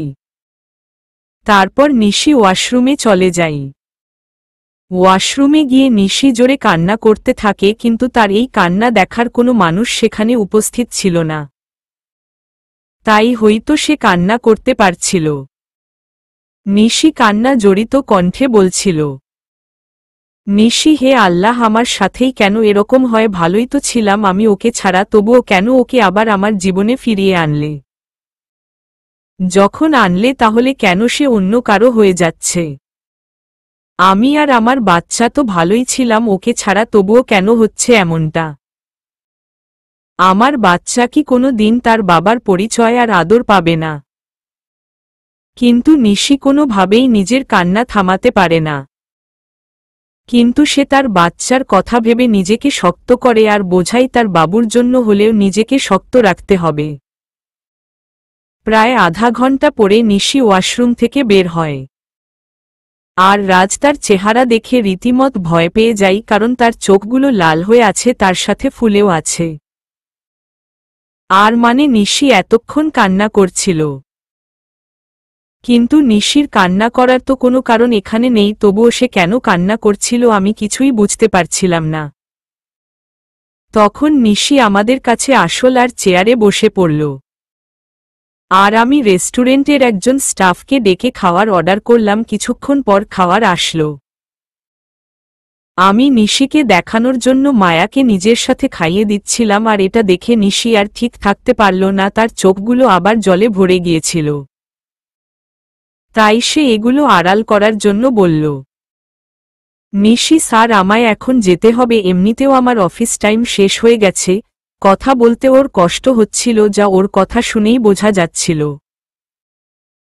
তুমি তো কিছুই খেলে না, খাওয়া শেষ করে তারপর যাও। নিশি, না স্যার, এখন আর খাইতে মন চাইছে না। ওকে, তাহলে যাও। আর কাল থেকে আমার বিয়ের অ্যারেঞ্জমেন্টের সকল কাজ শুরু করে দিও। যদি কারো সাহায্য প্রয়োজন তাহলে আমাকে বইল। নিশি, ঠিক আছে স্যার, আমি এখন আসি। তারপর নিশি চলে যাই, আর আমি ও মায়া কিছু গল্প করতে থাকি। যদিও মায়ার সাথে কথা বলার কোনো ইচ্ছা আমার নেই, তাও আম্মুর কথা ভেবে বলছিলাম। অন্যদিকে নিশি বাড়িতে গিয়ে নিজের ছেলে জড়িয়ে ধরে কান্না শুরু করে দেই আর বলতে থাকে, নিশি, তোর বাবা খুব পচা, আমাকে একটুকুও বিশ্বাস করে না। এমনি তোকেও ভালোবাসে না, তাই তো আজ অন্য একটা মেয়েকে নিজের হাতে খাইয়ে দিচ্ছিল। কিন্তু একদিন আমাকে বলেছিল আমাকে ছাড়া আর অন্য কোনো মেয়েকে সে টাচ করবে না। এসব কথা বলছিল আর কান্না করছিল। একসময় কান্না করতে করতে নিশি ঘুমিয়ে পড়ে।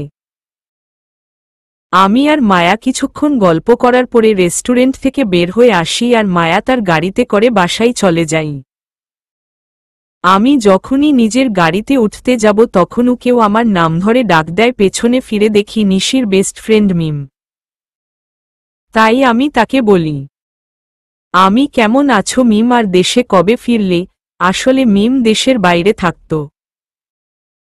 মিমও, ভালো আছি ভাইয়া, আর কিছুদিন হলো দেশে ফিরেছি। নিশি কেমন আছে আর ও কে? আমি ফোন দিই কিন্তু ওর ফোন বন্ধ দেখাই কেন? নিশি কেমন আছে সেটা নিশিই হয়তো ভালো জানে। মিমো, আপনার কথার মানে বুঝলাম না। আর নিশি তো আপনার স্ত্রী, তাহলে কেমন সেটা আপনি জানবেন না কেন? নিশি আমার স্ত্রী ছিল কিন্তু এখন নেই। মিমো, কি বলছেন এগুলো? আমি তো কিছুই বুঝতে পারছি না। এখানে না বুঝার তো কিছুই নেই। মানে আমি আর নিশি আলাদা হয়ে গেছি। মিমো, কিন্তু কেন? আপনার দুজন দুজনাকে তো ভালোবাসতেন। শুনতে চাও কেন? তাহলে শুনো। তারপর আমি 1 বছর আগের সকল ঘটনা মিমকে বলি, আর ওই ছবিগুলোও মিমকে দেখাই। আর মিম এগুলো দেখে আমায় যে কথা বলে সেগুলো শুনে আমার পুরো শরীরটা কঁপতে থাকে। আমি কিভাবে এমনটা করতে পারলাম এগুলো ভেবেই কান্না চলে আসে আমার। আর মিম আমায় যে কথাগুলি বলে তা হলো, মিমো, আপনি কি জানেন ছেলেটা? ছেলেটার নাম সাজিদ। এবং নিশি আর সাজিদ একে অপরকে ভালোবাসে। মিমো, না, আপনি যেটা জানেন সেটা সত্যি নয়। সত্যিটা আমি আপনাকে বলছি। তারপর মিম আমাকে সাজিদের ব্যাপারে সব কথাগুলো বলল, যা শোনার পর নিজেকে বড় অপরাধী মনে হচ্ছিল। মিম বলল যে, মিমো, আমি আর নিশি একই ভার্সিটিতে পড়তাম আর একই ডিপার্টমেন্টে, যার কারণে আমার আর ওর মধ্যে খুব ভালো বন্ধুত্ব হয়ে যায়। আমরা দুজন সবসময় একসাথে থাকতাম। একদিন আমার নিশি ভার্সিটি ক্যাম্পাসে বসেছিলাম, তখন একটা ছেলে এসে নিশি প্রপোজ করে। কিন্তু নিশি তাকে না বলে দেয়। এর কারণ জানতে চাইলে নিশি জবাবে বলে যে তার ভালোবাসা শুধু তার বরের জন্য। তাই আমি নিশিকে আর কিছুই আশকা করি না। এটুকু বলে মিম থামল। তারপর কি হলো? মিমো, ওই ছেলেটির নামই ছিল সাজিদ। কিন্তু নিশির মানা করার পরেও সে নিশির পিছু ছাড়ে নাই। তাকে প্রতিদিন বিরক্ত করত, কিন্তু নিশি কিছুই বলত না। আর একদিন সাজিদ হঠাৎ নিশির হাত চেপে ধরে এবং সেদিন নিশি আর সহ্য করতে না পেরে পুরো কলেজের সামনে সাজিদ করে মারে। কিন্তু সাজিদ সেদিন যাওয়ার আগে বলেছিল যে সে নিশিকে সুখে থাকতে দিবে না, আর আজ দেখুন তার কথাই সত্যি হল। কান্না করতে করতে কথাগুলো বলল মিম। এখন কি করব কিছুই বুঝতেছিলাম না। কারণ আমার যে করার মতো কিছুই নেই। আমি যে নিশির সাথে বড় অন্যায় করেছি। মিম কান্না থামিয়ে আমাকে বলল, মিম, আপনি কি জানেন আপনি যখন নিশিকে তাড়িয়ে দেন তখন তার পেটে আপনার সন্তান ছিল? আমি মানে কি বলছো তুমি? অনেক অবাক হয়ে। মিম, হ্যাঁ আমি ঠিকই বলছি। আপনি যখন ওকে অপমান করে তাড়িয়ে দেন তখন সে আপনার সন্তানের মা হতে যাচ্ছিল। আর এটা নিয়ে সে কতটা খুশি ছিল সেটা আপনাকে বলে বোঝান যাবে না। সে আপনাকে বলার আগে আমায় ফোন দিয়েছিল আর বলেছিল যখন সে আপনাকে এই কথাটি বলবে তখন আপনার রিয়েকশন কেমন হবে। এটা ভেবেই সে অনেক খুশি ছিল। কিন্তু সে আপনি কি করলেন? মিম আর কিছু বলতে পারল না, তার আগেই কান্নায় ভেঙে পড়ল। আমি মানে নিশির সন্তানের বাবা আমি। আর আমি তাকে কি না কি ভেবেছিলাম। আমিও প্রচুর কান্না করছিলাম তখন মিম আমাকে বলল, মিম, এখন কান্না করে কি হবে? যা হওয়ার তা হয়েই গেছে, এখন আর এগুলো ভেবে কি করবেন? আমি না, এখনো কিছু হয় নাই। তারপর আমি মিমকে নিশির কথা বললাম। মিম সত্যি বলছেন নিশি এখনো এই শহরেই থাকে? আমি কিন্তু তোমাকে আমার জন্য একটা কাজ করতে হবে যাতে আমি আবার নিশিকে ফিরে পাই। মিম, কি করতে হবে আমায় বলুন। তারপর আমি মিমকে আমার প্ল্যান বলি আর সেও রাজি হয়ে যাই। তাই আমিও নিজের বাসায় চলে আসি। বাসায় আসার পর আম্মু আমাকে বলে, আম্মু, বাবা, মেয়েকে কি তোর পছন্দ হয়েছে? আম্মু, আমি এই বিয়েটা করতে পারবো না। আম্মু, তুই কিন্তু আমায় কথা দিয়েছিস। আমি কেমন করে এই বিয়ে করব বল? আম্মু, কেন করবি না শুনি। তারপর আমি নিশির কথা আর ওর আর আমার বাচ্চার কথা আম্মুকে বলি। তখন আম্মুও কান্না শুরু করে দেও আর বলে, আম্মু, আমার বৌমা আর নাতিকে কবে আনবি বাবা? আমি খুব জলদি আনব, তার আগে তোমায় একটা কাজ করতে হবে। তারপর আমি আম্মুকে সবকিছু বুঝিয়ে ওপরে চলে আসি। আমি রুমে এসে ভাবতে লাগি কিভাবে কি করব। নিশি কি আমায় ক্ষমা করবে নাকি করবে না? রুমে এসে নানান চিন্তা আমার মাথায় ঘুরপাক খাই। বিশেষ করে নিশির কথা। সে কি আমায় ক্ষমা করবে নাকি করবে না? তখন আমার সাজিদের কথা মাথায় আসে। কেন সাজিদ এমনটা করল সেটা তো আমার জানা দরকার, তাই আমি আমার ফ্রেন্ডদের ফোন দিই আর বলি এখনই আমার সাথে দেখা করতে। আর আমিও বেরিয়ে পড়ি। মামুন, কিরে এত জলদি দেখা করতে বললি, কোনো সমস্যা হয়েছে নাকি? মামুন আমার বন্ধু।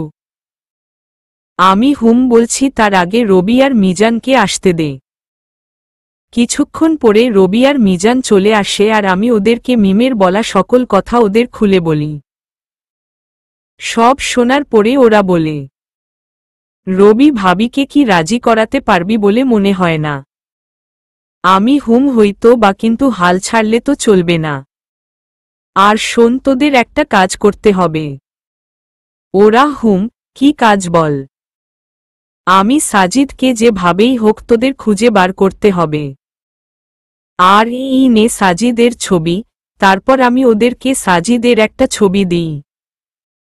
ওরা ওকে, তোর কাজ হয়ে যাবে। তার আগে তুই ভাবিকে কিভাবে ম্যানেজ করবি। আমি ঠিক বলেছিস, কিছু তো একটা করতেই হবে। আচ্ছা তোরা এখন থাক, আমি এক জায়গা থেকে আসছিল। ওদের থেকে বিদায় নিয়ে আমি সোজা অফিসে চলে আসি। অবশ্য অফিসে আসার মূল উদ্দেশ্য হল নিশির বাড়ির ঠিকানাটা নেওয়া, কারণ আমি ওর বাসার ঠিকানা জানি না। অফিসে আসার পরে আমি ম্যানেজারকে ফোন দিই আর অফিসে আসতে বলি। কিছুক্ষণ পরে ম্যানেজার অফিসে আসে আর বলে, ম্যানেজার স্যার, কোনো দরকারি কাজ আছে নাকি? আমি না, তেমন কিছু দরকারি কাজ না, আমি শুধু নিশির বাসার ঠিকানা নেওয়ার জন্যই অফিসে এসেছি। ম্যানেজার, ওকে স্যার, একটু ওয়েট করেন, আমি নিয়ে আসছি। তারপর ম্যানেজার আমাকে নিশির ঠিকানাটা দেই আর আমি সেটা নিয়ে বেরিয়ে পড়ি। প্রায় আধা ঘন্টা ড্রাইভ করার পরে আমি নিশির বাসায় পৌঁছাই। দেন আমি ওর বাসার কলিং বেলে চাপ দিই। কিছুক্ষণ পরে নিশি এসে দরজা খুলে দেই। আর আমি নিশিকে দেখেই হেসে ফেলি, কারণ সে সারা গায়ে ময়দা মেখে আছে। তখন নিশি বলে, নিশি ওই আপনি পাগলের মতো হাসছেন কেন? আর এখানেই বাকি করছেন হুম? বেশ রেগেই কথাটি নিশি বলল। আমি বাহরে নিজের বউয়ের বাসায় আসতে আবার কারো পারমিশন লাগে নাকি? নিশি মানে কে আপনার বউ? আর এসব কি বলছেন? অবাক হয়ে। আমি আমার সামনে যে দাঁড়িয়ে আছে সেই আমার বউ বুঝেছেন। আর দেখি সাইড দেন, আমি ভেতরে ঢুকব। নিশি আইছে আমি কারো বউ? আর 1 বছর আগেই আমার ডিভোর্স হয়ে গেছে। কথা বলার সময় ওর গলাটা ভারী হয়ে আসে। আমি তো কি হয়েছে, আমি আবার বিয়ে করব?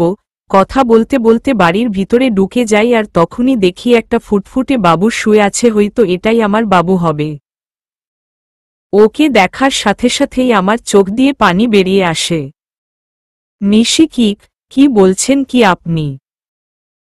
আমি এর কথার জবাব না দিয়ে বাচ্চার দিকে এগোতে থাকি, আর যখনই আমি বাচ্চাটিকে স্পর্শ করতে যাব তখনই নিশি আমাকে ধাক্কা দেই আর বলে ওঠে, নিশি একদম আমার বাচ্চা ধরার চেষ্টা করবেন না, তাহলে কিন্তু আমার চেয়ে খারাপ আর কেউ হবে না। আমি ও কি শুধুই তোমার বাচ্চা? নিশি ও শুধু আমার আর কারো না। তাই আপনি ওকে ছোঁয়ার চেষ্টাও করবেন না। আমি প্লিজ নিশি, আমার বাচ্চাকে একটু কোলে নিতে দাও। নিশি আপনার বাচ্চা? হাসালেন মিস্টার রাজ। ও শুধু আমার বাবু, আর আমি ওর মা এবং আমিই ওর বাবা। আমি নিশি প্লিজ, অনুরোধ এর সুরে। নিশি না, আমি ওকে কোনো অপরিচিত লোকের কাছে দিব না। তুমি কাকে অপরিচিত বলছো নিশি? তুমি জানো না আমি ওর কে হয়? নিশি না, জানি না, আর জানতেও চাই না। তাই ভালোই বলছি, এখান থেকে চলে যান, নয়তো আমার থেকে খারাপ আর কেউ হবে না। তুমি মানো নাকি না মানো, আমি ওর বাবা, আর এটাই সত্যি। নিশি বাবা? তাই না? এই বাবার অর্থটা মানে আপনি জানেন? যে নিজের স্ত্রীকে বিলিস না করে, অন্য লোকের কথা শুনে নিজের অন্তঃসত্ত্বা স্ত্রীকে বাড়ি থেকে বাইর করে দেই, তার কোনো বাবা হওয়ার যোগ্যতা নেই, বুঝেছেন আপনি? আমি নিশি, আমি মানছি আমি ভুল করেছি, তাই বলে কি তুমি আমাকে আমার বাচ্চার থেকে আলাদা করে দেবে? কান্না করতে করতে। নিশি, আপনি আর একবার ওকে নিজের বাচ্চা বলবেন না। এই 1 বছর আমি ওর বাবা মা দুটোই ছিলাম, আর ভবিষ্যতেও থাকতে পারবো। অনেক চিল্লাই কথাগুলো বলল। আমি প্লিজ নিশি, আমাকে ক্ষমা করে দাও, এরকম ভুল আমি আর কোনো দিন করব না। এই বলে আমি ওকে নিজের বুকের মাঝে টেনে নিই। নিশি কিছুক্ষণ আমার বুকের মাঝে থেকে পরক্ষণেই নিজেকে ছাড়িয়ে নেই আর বলে, নিশি ও বুঝেছি আপনি কেন এখানে এসেছেন। আপনি আমার শরীরটা ভোগ করতে চান, এই তো? এর আগেও একবার করেছিলেন, তাই না? ওকে আমি নিজেই আমার সব বিলিয়ে দিচ্ছি, তবুও আপনি আমার আর আমার সন্তানের মাঝে আসবেন না, বলেই নিজের শাড়ির আঁচল নিচে ফেলে দিল আর বলল, নিশি নিন, শুরু করুন। কান্নারত অবস্থায় আমি এবার নিজের রাগকে কন্ট্রোল করতে না পেরে নিশির গালে জোরে একটা চড় মারি আর বলি, তুমি এমনটা ভাবলে কি করে নিশি? তুমি আজ পর্যন্ত এই চিনলে, ঠিক আছে, তুমি যখন বলছো তবে আমি তোমাদের জীবন থেকে অনেক দূরে চলে যাব। তার আগে প্লিজ একবার আমার ছেলেকে আমার কোলে দাও। নিশি কিছুক্ষণ কি যেন একটা ভাবল, তারপর বলল, নিশি শুধু একবার, তার বেশি না। তারপর আমি আমার ছেলেকে কোলে তুলে নিলাম, আর ওকে কোলে নেওয়ার পর যেন মনে হলো পুরো পৃথিবীর সুখ আমার কোলের মাঝে আবদ্ধ হয়েছে। কিন্তু এটা বেশি সময় স্থায়ী হলো না। নিশি আমার কোল থেকে বাচ্চাকে কেড়ে নিয়ে বলল, নিশি এবার যান, আর কোনো এখানে আসবেন না। আমি কিছু বললাম না, শুধু বললাম নিজের ও বাবুর খেয়াল রেখো, তারপর সেখান থেকে চলে আসলাম। নিশির বাসা থেকে বের হয়ে রাস্তায় আসলাম আর ভাবতে লাগলাম নিশি আমাকে এতটুকু ও বিশ্বাস করে না, ও কেমন করে ভাবতে পারল যে আমি ওর শরীরকে। না, নিশির সামনে আমি আর কোনো দিন যাব না। নিশিও তো এটাই, তবে তাই হোক। এমন সময় রবির ফোন আসে আর ও বলে, রবি কিরে রাজ, কোথায় আছিস তুই? সেই কখন থেকে ফোন দিয়ে যাচ্ছি। আমি হুম, তুই আমার অফিসে এখনই আয়, আর সাথে করে একজন উকিলকেও নিয়ে আসিস। রবি আমি না হয় আসব, তবে উকিলকে কেন নিয়ে আসব তাই তো বলবি। আমি এত কথা না বলে তোকে যা বলছি তুই তাই কর। এই বলে আমি ফোন কেটে দিই আর নিজের অফিসে চলে আসি। কিছুক্ষণ পরে রবি আর উকিল আসে, তখন আমি বলি, আমি উকিল সাহেব, আমি একটা উইল করতে চাই। উকিল হুম, বলুন কিসের উইল করবেন? আমি এই কোম্পানির অর্ধেক আমার ছেলে আর বাকি অর্ধের আমার স্ত্রী নামে করে দিতে চাই, আর সেটা আজ রাতের মধ্যেই। রবি কি বলছিস কি এসব? তোর মাথাটা কি ঠিক আছে? আমি হুম, আমি ঠিক বলছি, আর আমার মাথাও ঠিক আছে। যেহেতু আমার আব্বুর আলাদা কোম্পানি আছে তাই কোনো প্রবলেম নাই। উকিল ওকে, আপনি যখন বলছেন তখন তাই হোক। তারপর উকিল সাহেব সকল ফর্মালিটি পূরণ করে দেই। আর আমি ম্যানেজারকে ফোন করে বলে দিই যে নিশি এখন থেকে এই কোম্পানির মালিক। তারপর আমি রবিকে বলি, রবি আমার জন্য যত তাড়াতাড়ি পারিস একটা লন্ডনের ফ্লাইটের টিকিট বুক করে দে, আর সেটা আজ রাতের মধ্যে হলেই ভালো হয়। রবি মানে তুই লন্ডনের টিকিট কি করবি? আমি এদেশে আর থাকব না, তাই লন্ডনে যাব। রবি কিন্তু, আমি কোনো কিন্তু নই, আর হ্যাঁ, কেউ যেন জানতে না পারে আমি কোথায় আছি। তুই কাউকে বলবি, এটা আমার কসম। রবি হুম, ঠিক আছে। তারপর রবি একটা টিকিটের ব্যবস্থা করে দেই আর আমাকে এয়ারপোর্টে থুতেও যাই আর বলে, রবি ওখানে পৌঁছে আমাকে ফোন দিবি। আর আমার সাথে যোগাযোগ বন্ধ করবি না কিন্তু, কান্না করে বলল। আমি হুম করব। এবার আমি ওকে জড়িয়ে ধরে কান্না করতে থাকি। কিছুক্ষণ পরে আমার ফ্লাইট, তাই আমি প্লেনে গিয়ে বসি। আর প্লেন ও টেক অফ করে। যেহেতু আমি লন্ডন থেকে লেখাপড়া শেষ করেছি তাই এখানে আমার অনেক ফ্রেন্ডই আছে, তাই আমি সেখানে পৌঁছে আমার এক ফ্রেন্ডকে কল দিই আর সে আমাকে এয়ারপোর্ট থেকে পিক করে নিয়ে যায়। আমার ফ্রেন্ডের লন্ডনে একটা কোম্পানি আছে, তাই সে আমাকে সেখানে কাজ দেই। আমি লন্ডনে এসেছি 2 দিন হলো, এর মধ্যে শুধু রবির সাথেই কথা হয়েছে। অন্যদিকে নিশি প্রায় 2 দিন হলো অফিসে যায় না। আর সে একদিন বিকেলে তার ছেলেকে নিয়ে বাইরে ঘুরতে বের হয়, আর তখনই তার মিমের সাথে দেখা হয়, আর মিম নিশিকে দেখা মাত্র জড়িয়ে ধরে আর কান্না শুরু করে দেই। এভাবে কিছুক্ষণ দুজন কান্না করতে থাকে। তারপর মিম নিশির কোলে বাবু দেখে বলে, মিম এটাই বুঝি আমার পুচকু? নিশি হুম রে। মিম দেখতে তো একেবারে ওর বাবার মতো হয়েছে। নিশি প্লিজ মিম, ওর নামটা আর বলবি না। মিম কেন রে? নিশি তুই কিছুই জানিস না ও আমার সাথে কি করেছে। মিম আমি সব জানি, রাজভাইয়া আমাকে সব বলেছে।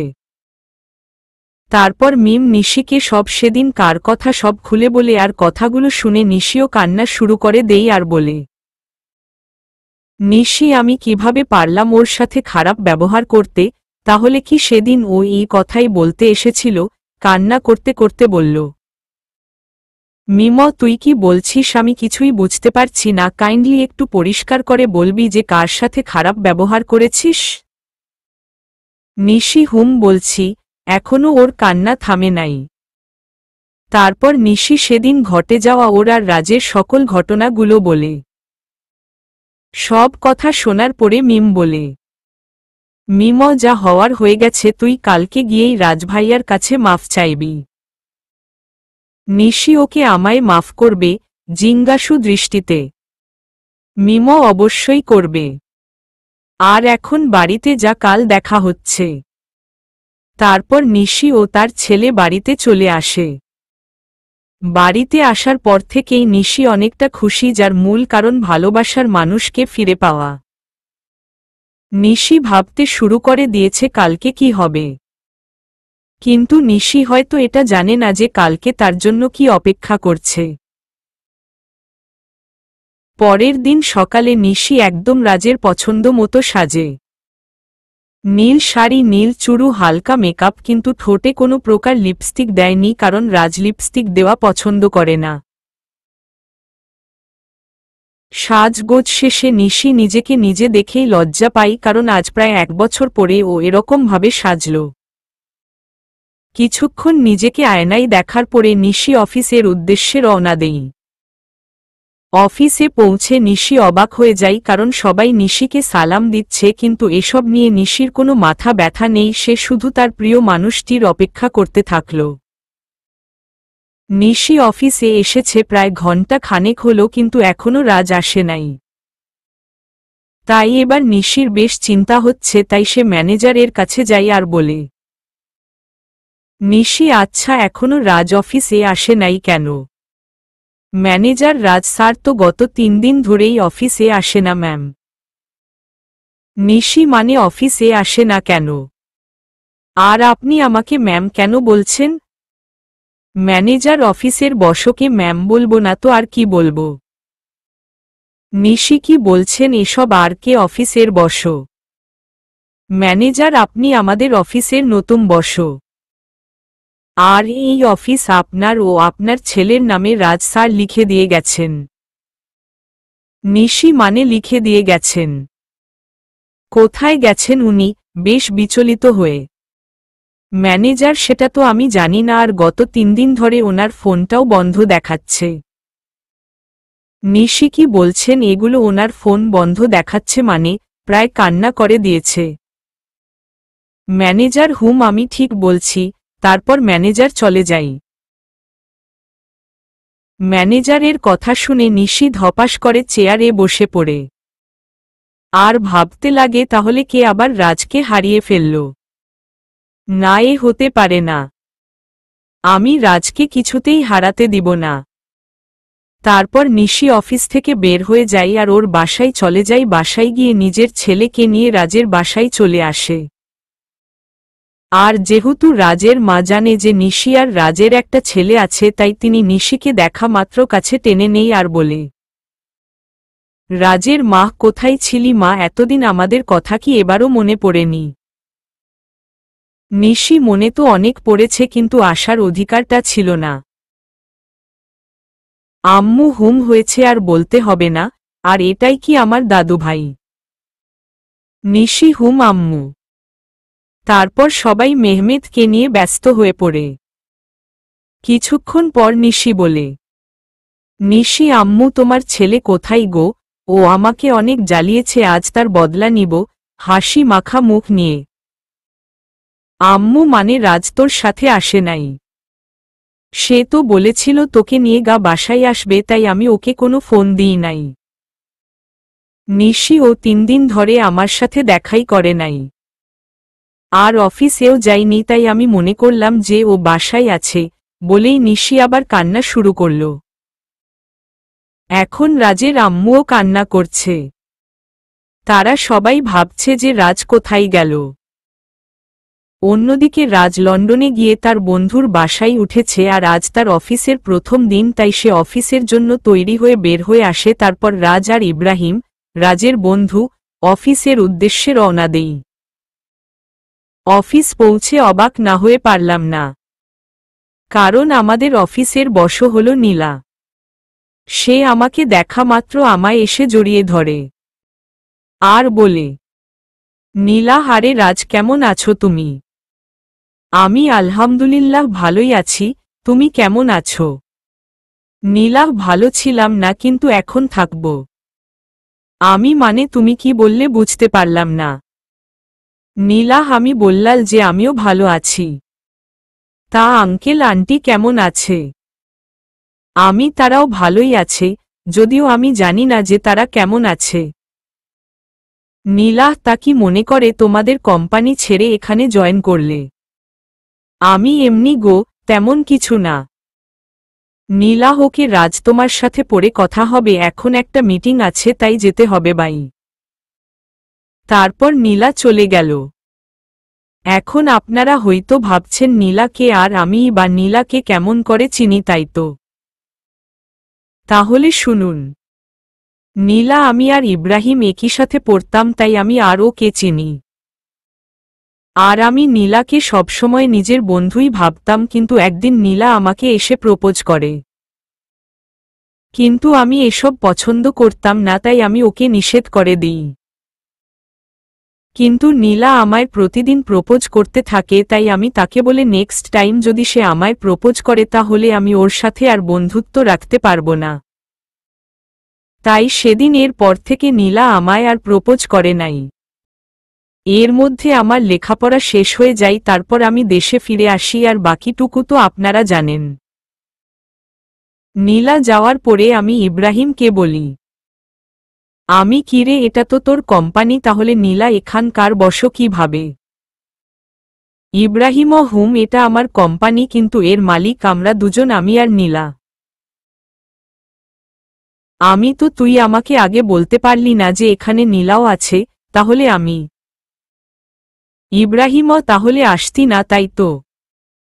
এর জন্যই তো নীলার কথা আমি তোকে আগে বলি নাই। আমি বেশ করেছিস। এখন এখান থেকে দূর হো, আমার কাজ আছে। তারপর আমি কাজ করতে শুরু করলাম। বিকালের আগেই আমার সব কাজ শেষ হয়ে যায়, তাই আমি একটু অফিসের চারপাশটা ভালো করে ঘুরে দেখেছিলাম। তখন পেছনে থেকে কেউ আমার কাঁধে হাত রাখে, আমি তখন পেছনে ফিরে দেখি নীলা দাঁড়িয়ে আছে। নীলা, এখানে দাঁড়িয়ে কি করছো রাজ? আমি কিছু না, শুধু চারপাশের প্রকৃতি দেখছিলাম। নীলা, হো, চল আজ আমি আর তুমি একসাথে ডিনার করব। আমি, তা কি করে হয় বলো? নীলা, সব হয় বলে এক প্রকার জোর করেই গাড়িতে বসিয়ে দেয়। কিছুক্ষণ পরে নীলা গাড়ি একটা রেস্টুরেন্টের সামনে দাঁড় করাই, আর আমরা সেখানে ডিনার শেষ করি। ডিনার করার সময় আমাদের অনেক কথাই হয়। তারপর নীলাই আমাকে বাড়িতে পৌঁছে দেয়। বাড়িতে আসার পরে আমি সোজা ওয়াশরুমে চলে যাই, আর কিছুক্ষণ পরে ফ্রেশ হয়ে বেরিয়ে আসি। আর তখনই আমার রবির কথা মনে হয়। আজ সারাদিন ওকে একবারও ফোন দেওয়া হয়নি, তাই আমি দেরি না করেই ওকে ফোন দিই। কিন্তু ফোন দেওয়ার পর রবি যা বলে তা শোনার জন্য আমি মোটেও প্রস্তুত ছিলাম না। বাসায় গিয়ে আমি রবিকে ফোন দিই, আর ফোন ধরার পর রবি বলে, রবি, কেমন আছিস ভাই? আমি, এই তো ভালোই আছি, তুই কেমন আছিস? রবি, আমিও ভালোই আছি। আমি, আমার বাড়ির সবাই কেমন আছে? রবি, কেউ ভালো নেই, তুই যাওয়ার পরে সবাই কেমন যেন হয়ে গেছে। আর আন্টি তোর জন্য প্রায় পাগল হয়ে গেছে। তুই ফিরে আই ভাই। আমি, সময় হলেই আমি ফিরে আসব। আর নিশি আর আমার বাবু কেমন আছে রে? রবি, নিশি তো, রবি নিশির ব্যাপারে কিছু বলতে যাবে তার আগেই আমি বলি, আমি বাদ নিশির কথা। তুই ভালো থাকিস আর আমার পরিবারকেও দেখে রাখিস। এই কথাগুলো বলেই আমি ফোন কেটে দিই। সে রাতে আমার আর ঘুম আসলো না। পরের দিন থেকে আমি আবার নতুন জীবন শুরু করার ব্যর্থ চেষ্টা করি। সকালে ফ্রেশ হয়ে ইব্রাহিম এর সাথে অফিসে চলে যাই।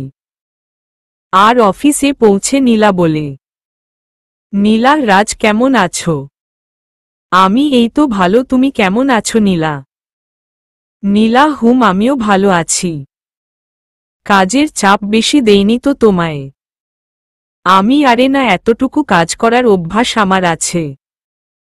নীলা, ও, আচ্ছা, তোমার কাজ শেষ হলে আমি আর তুমি এক জায়গায় যাব কেমন? আমি, সেটা না হয় যাব। কিন্তু যাবেটা কোথায়? নীলা, সেটা গেলেই দেখতে পারবে। বলেই নীলা চলে গেল। আমিও আর বেশি না ভেবে কাজে মন দিলাম। আর কাজ করতে করতে কখন বিকেল হয়ে গেছে জানতেই পারি নাই। তখন হঠাৎ নীলা এসে বলল, নীলা, কি গো, তোমার হলো? আমি আর একটু আছে, তুমি দাঁড়াও। নীলা, আমি আর দাঁড়াতে পারছি না, তুমি আমার সাথে চল, আমি এই কাজটা অন্য কাউকে দিচ্ছি, বলে নীলা আমার কাজটা একজনকে দিয়ে আমাকে জোর করে বাইরে নিয়ে আসে। আমাকে বাইরে নিয়ে আসার পর নীলা বলে, নীলা তুমি গাড়িতে বসো, আমি আসছি। তারপর নীলা আবার অফিসের মধ্যে চলে যাই। আর আমি গাড়িতে উঠে বসি। কিছুক্ষণ পরে নীলা বের হয়ে আসে আর গাড়িতে উঠে গাড়ি ড্রাইভ করে। কিছুক্ষণ ড্রাইভ করার পরে আমরা একটা বড় বাড়ির সামনে এসে দাঁড়াই আর নীলা বলে, নীলা, রাজ চল। আমি, এটা আমায় কোথায় নিয়ে এলে? নীলা, ভেতরে গেলেই দেখতে পারবে। তারপর আমি নীলার পিছু পিছু ভেতরে যাই। আর ভেতরে গিয়ে আমি অবাক হয়ে যাই, কারণ ভেতরে নীলার বাবা মা বসা ছিল। তার মানে এটা নীলাদের বাড়ি। তখন আমি বললাম, আমি, কেমন আছেন আঙ্কেল, কেমন আছেন আন্টি?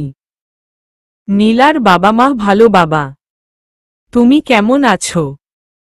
আমি, জি আন্টি, আমিও ভালো আছি।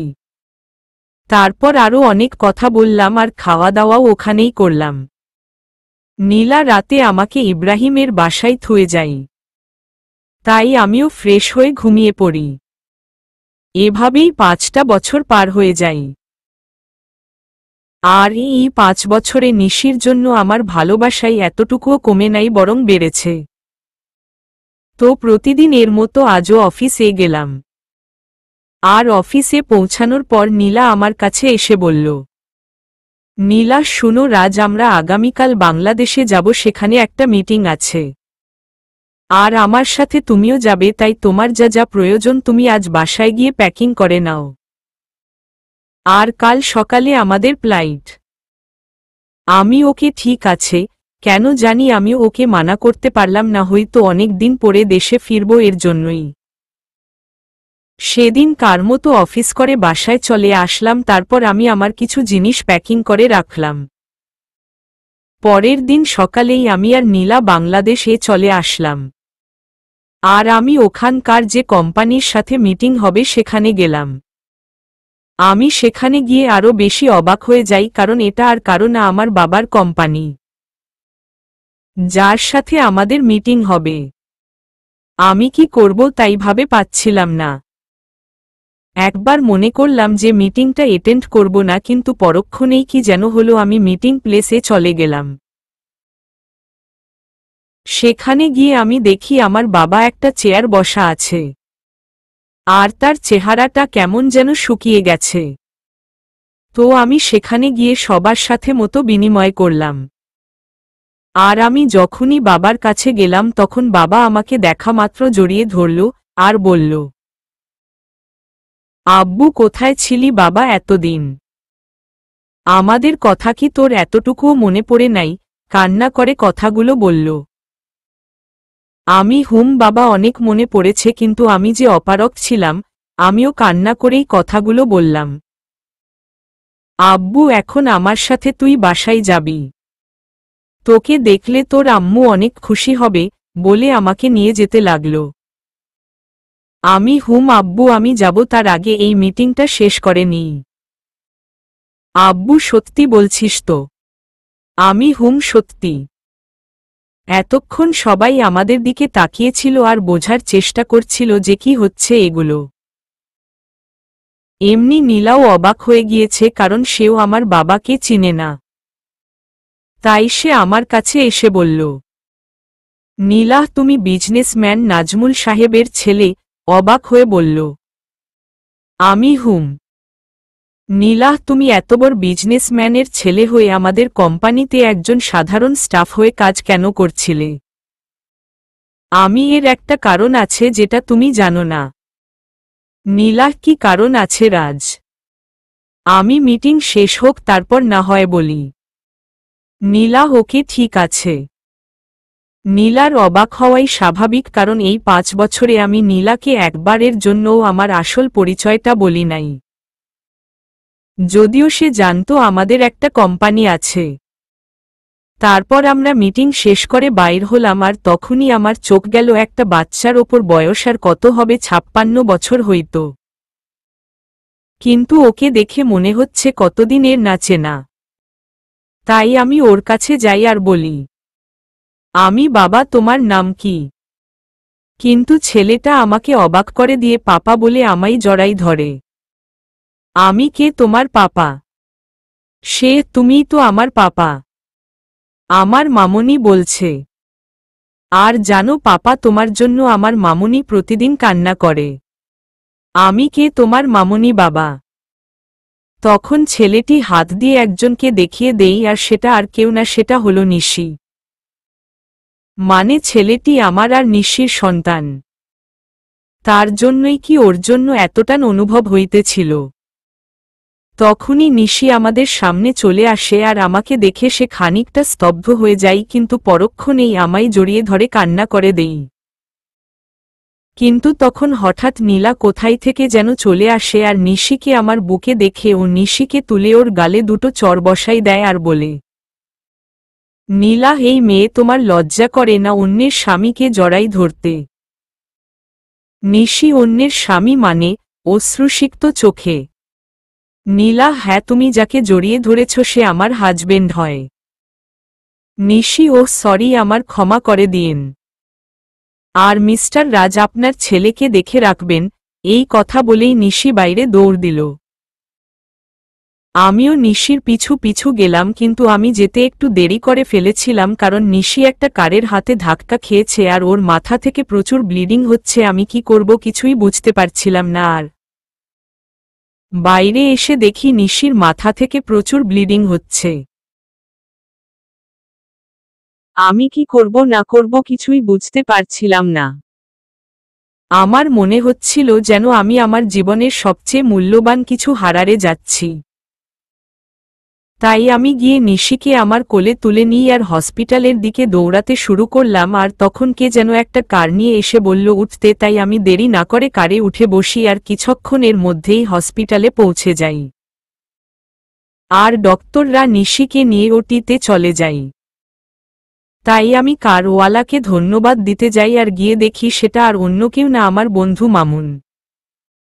আর মামুনকে দেখা মাত্র আমি কান্নায় ভেঙে পড়ি আর বলি, আমি আমার নিশির কিছু হবে না তো? ওর যে কিছু হলে আমি বাঁচাবো না রে।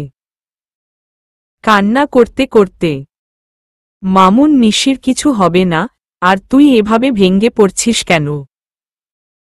আমি আজ আমার জন্য নিশির এই অবস্থা, কেন যে আমি আবার দেশে ফিরে আসলাম। মামুন, এক থাপোপার দিব যদি আর একটিও বাজে কথা বলিস, আর নিশির কিচ্ছু হবে না। আর তুই এখানে শান্ত হয়ে বসো। তারপর মামুন আমাকে এক জায়গায় বসিয়ে দেই আর কোথায় যেন চলে যাই। কিছুক্ষণ পরে দেখি মামুন আমার ছেলেকে নিয়ে আসছে, আর ও আমাকে দেখে বলে, মেহমেতু বাবাই, মাম্মামের কি হয়েছে? আমি, তোমার মাম্মামের কিছু হয়নি বাবা, তুমি আমার কাছে এসো তো। তারপর আমি আমার ছেলেকে বুকের মাঝে জড়াই ধরি। কিছুক্ষণ পরে ডক্টর ওটি থেকে বাহির হয় আর বলে, ডক্টর, আপনাদের ভাগ্য অনেক ভালো বলতে হবে, নয়তো রোগীয়ে যে অবস্থায় এখানে আনা হয়েছিল আমরা তো মনে করেছিলাম ওনাকে বাঁচানো সম্ভব হবে না। কিন্তু আল্লাহর অশেষ রহমতে উনি এখন সুস্থ আছে। আমি আপনাকে অনেক ধন্যবাদ ডক্টর সাহেব, আমার নিশিকে ফিরিয়ে দেওয়ার জন্য। ডক্টরের হাত ধরে বললাম, ডক্টর, আরে এটা তো আমাদের কর্তব্য। আমি কি ওর সাথে দেখা করতে পারি? অনুরোধের সুরে। ডক্টর, না, আপনি 6 ঘন্টা পরে ওনার সাথে দেখা করতে পারবেন, আর তাছাড়া ওনার এখন সেন্স নেই। আমি ওকে ডক্টর। ডক্টরের সাথে কথা শেষ করে এসে আমি আমার ছেলের কাছে বসি।